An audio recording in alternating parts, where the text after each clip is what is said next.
The fox lay crouched in the dirt, letting out a cry so sorrowful it stopped a passerby in their tracks. Her eyes begged for help, but no one understood why, not yet. To understand her tears, we have to go back a year and a half, to the day an old man saved her life and the debt she came back to repay. He had gone to visit his grandchild that day, nothing more. But on the way, he found her a female fox, young and terrified, one leg bound tight in a coil of wire. She thrashed when she saw him coming, certain this stranger meant her harm. The old man had spent his whole life rescuing creatures no one else would touch, so he knelt anyway, murmuring softly, using what tools he had to hold her still. She fought him at first. Of course she did. Every instinct told her that hands meant danger, but exhaustion has a way of silencing fear, and slowly her struggling stopped. The old man worked fast, cutting through the wire strand by strand, terrified one wrong move might cost her the leg or startle her into biting down. He called his grandson over to help hold the towel steady over her eyes, and together, carefully, they worked the wire free. Even freed, she didn't bolt. She lay there a moment, as if she couldn't quite believe it was over. The old man checked her leg, her paws, her ribs, only minor wounds, nothing life-threatening. Satisfied, he lifted the towel from her face, and in the space of a blink, she was gone. Vanished into the trees without a sound. He assumed that was the end of it. A good deed, done and forgotten, the way most rescues go. 3 months passed. Then, one quiet morning, resting in his backyard, the old man saw her again. He knew her instantly, the same scar circling her leg where the wire had bitten in.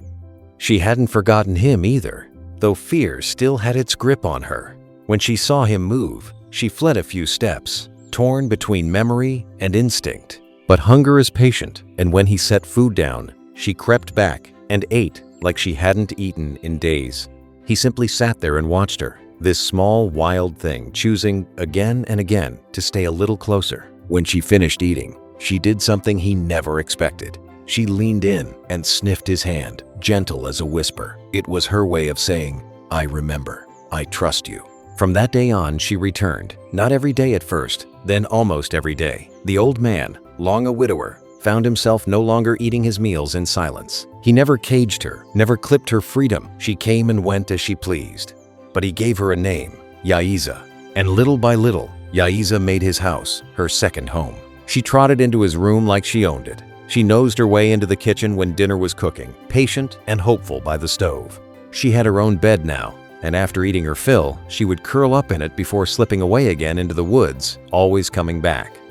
A year passed this way, man and fox, bound by nothing but trust, freely given on both sides. Then, one cold spring morning, the bond was tested.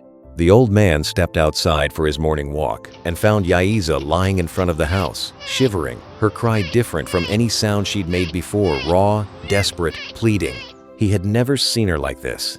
Before he could even react, she was up, circling him, darting away and doubling back, clearly trying to lead him somewhere. He followed, and there, tangled in a hunter's net, was a young fox, small, frightened, utterly trapped.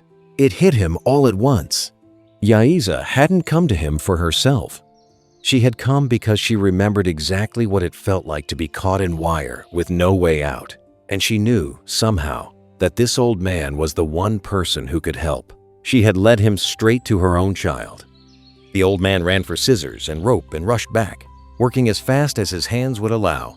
The little fox trembled but didn't fight him somehow. Impossibly, she already seemed to know he wasn't a threat. Yaiza sat close by the entire time, watching every cut, every movement, as if standing guard over the rescue she herself had orchestrated. Strand by strand, the net came apart, and when the last of it fell away, the young fox didn't bolt in terror the way her mother once had.